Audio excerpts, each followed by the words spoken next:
Hi, I'm Nick Weber, and today we're going to talk about building your financial foundation with the first, most critical step in getting your financial house in order. This video is all about the dirtiest, most hated financial word I know, budgeting. Well, today I'm going to talk about the most effective way to make a budget and how to put your budget on autopilot. I call my method the automatic budget. I only know of two ways to become wealthy. First, you could receive a large windfall of money, like from winning the lottery or getting a large inheritance, which I wouldn't count on. Or you could save your money over time and have strategies in place to grow and protect your money. I know saving money isn't very exciting, but since most of us won't be lucky enough to win the lottery, we need to rely on saving money and maintaining good financial strategies to make us wealthy. So if the first step to building wealth is saving money, then we need to first find out how much money we can save, and then depending on how fast you want to become wealthy, then you need to figure out ways to increase savings to reach our goals faster. In my opinion, a budget has four purposes. First, it helps you understand what you have been doing with your money. Next, it helps you know how much money you need in order to pay your bills each month. It also helps you know how much you can save, and it helps identify how to save more. And finally, it tells you exactly how much you can afford to spend on all future purchases so you don't get yourself off track. Without a budget, it's almost impossible to make good financial decisions for your situation because there's no baseline for what you can afford to spend on your next house, car, vacation, etc. Without this critical information, we are all bound to make our financial decisions emotionally. And if we make emotional spending decisions, we're going to inevitably spend all of our money and never get ahead. I find that the budget is really a 6-step process. First, you need to figure out how much money you make and where your money is going. Then, you need to calculate out what percentage of your money is going into each spending category. Next, you need to calculate how much of your money should be going into each spending category. Then you need to make what spending adjustments you can to reduce unnecessary expenses. And then I recommend building automatic savings or sinking funds for each spending category. And then finally, we have to monitor our planned spending strategy or budget at some sort of regular interval. So how do we start? First, you need some sort of tool or budgeting sheet to record everything onto. Yes, I know there are a lot of auto budgeting apps and online tools with your bank, but I haven't found any auto budgeting tools that help you accomplish what I think is truly needed. Therefore, I do my budgeting on this income planning worksheet that I created. If you have something else that works for you, great, use it. This sheet is the tool that I like, and if you want to use my worksheet, then follow the link below and help yourself to my tool. Okay. So once you have your sheet in front of you, the first thing you need to do is add all your monthly income to the sheet. You should first start by adding your income to see how much you have to work with each month. I do the income section by looking at my pay stubs and bank records. If your work withholds money from your check to go to things such as health and disability insurance and/or your retirement plan, then you would definitely want to look at your pay stubs for this number. You would then want to put your net income from your pay stub in the income section and then add your 401k contributions and other withheld expenses back to your net income, which will increase it. We don't want your tax withholding or payroll taxes added back to your income for the sheet, just your supplemental benefits. We do this because we don't want to calculate tax payments into our budget. We want our budget to be net of taxes since we don't have control over owing taxes. We want our budget to only include the money that we have direct control over. Taxes are inevitable and typically wouldn't be added to a budget. Next, add up all your monthly income on the sheet and total it so we know exactly how much is coming in to work with each month. If your income fluctuates, you should build two budgets. Build one off of a realistic bad case scenario, and the second off of a realistic better case scenario to help build a proper baseline and give you flexibility. Next, you will want to then start adding all your expenses to each line item in each category to see where all your money is going. I recommend looking at your bank statements online and looking at everything over at least a 2-month period because some bills don't come every month and some bills fluctuate, so you may need to get a monthly average of some of your expenses. you will need to write down what you spent for each item and then total up and see how much you are spending in each category. Anything that is an annual expense like your car registration should just be divided by 12 and considered a monthly cost. This takes a little time to do this section, but accuracy is critical. Once you know where your money is going, you need to then total up each category and make sure your spending and savings totals matches your income. Otherwise, you have missing money that needs to be found. Next, we need to see what percentage of your monthly income is going into each category. In order to do this, you will need a calculator. To calculate the percentage, you will divide the monthly cost of each category by your total monthly income you are receiving.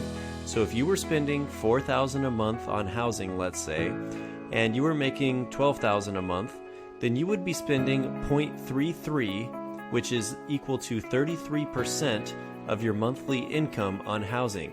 As you can see in my worksheet, there is a space to input what percentage has been going into each category. You will want to start by completing the actual monthly percentage spending for each category and complete this part first. You will see there is a section to put your target percentage, or the amounts you would like to be going into each category, and the recommended percentage ranges that I have for each category. These ranges I have put together are based on my own experiences, my education as a certified financial planner practitioner, and my independent research from analyzing the recommendations of other financial experts. Now here is where the magic happens. This is where you can see how much over or under your current spending habits are in relation to what you can afford. This is the hard look in the mirror that has to happen to make your finances better. If your spending is outside of the recommended ranges, you are off budget and spending too much in that category and should make adjustments. So, are you spending too much on your car payment? Is your debt eating you alive? Can you afford your house? Are you spending too much eating at restaurants? This is also where you start to see what your values have been and are they in line with where you want them to be. So if you are spending too much on eating at restaurants, that's a simple fix if you have some discipline. The harder fixes are seeing if you spend way too much on your car or house or other fixed payments that are difficult to get out from under. If you're spending too much in a category, then you need to consider your options now to get on track, or at the very least understand what you can afford when you sign up for more fixed payments in the future. When it comes to debt, if your credit card and other debt payments, excluding your house and car, are really high and account for more than 15 to 20% of your income, you may be in a situation that requires some tough decisions, such as potentially filing for bankruptcy or settling with creditors. Getting out of the hole when your debt eats into your income too much creates some serious problems if you're trying to get ahead financially, and the setback it creates could mean years of work before you can get ahead.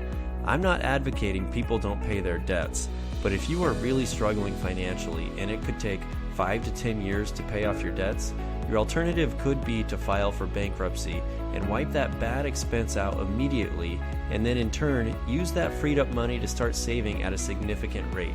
This would potentially put you in a much better place 5 to 10 years from now by considering these drastic measures. If this is the scenario you are in, you may want to watch my debt videos for some debt elimination strategies and/or talk to a debt expert or bankruptcy attorney to learn more about your options. Next, what we need to do is go through our categories and calculate the dollar amounts that we should be spending each month for each category.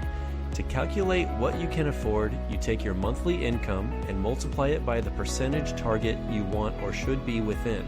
To do this, take your income, say it's $12,000 a month, and multiply it by your target, say it's 15%. Therefore, you would take 12,000 times 0.15, and that equals a target amount of $1,800 for your 15% target of $12,000. Now, for each category you are over budget, or any other category that you want to reduce spending in, you should start finding ways to trim the fat and reduce unnecessary spending. Do you really need some of those monthly subscriptions and recurring payments? If so, keep them. If not, then cut them. We need to put our money where our values are. For some people, it's having a nice car. For others, it's a nice vacation. For all, it should be savings. And for most, it's giving to their church or charity. It's up to you, but it's critical now that we start living within our values and below our means. This is where massaging the numbers happens, and it can be fun, especially if you're finding money for a better car, for vacations, for new clothes, or other entertainment. In doing this, you should know that the critical goal here is to adjust your spending with the parameters on the sheet to where you can be saving the most amount of money you can while still trying to have the best lifestyle that suits your values. If you want to get ahead financially, you have to save, and virtually every financial expert, including me, recommends you save at least 15% of your income per year. It's okay if you're not there yet, but you need to start somewhere, and the goal is to try and increase your savings once or twice a year by small increments until we can get you to that 15% number or even higher. But at this point, hopefully now you can at least start saving, and don't worry about where yet, we'll get to that.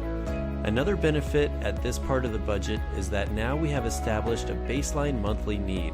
We know how much you need per month to live on if times got really tough, which is very important to know to help us in determining your cash reserve need. So next, let's discuss how we make our budget go on autopilot. It's simple, but first we need to find a bank who lets you have multiple free savings or checking accounts linked to your primary checking account.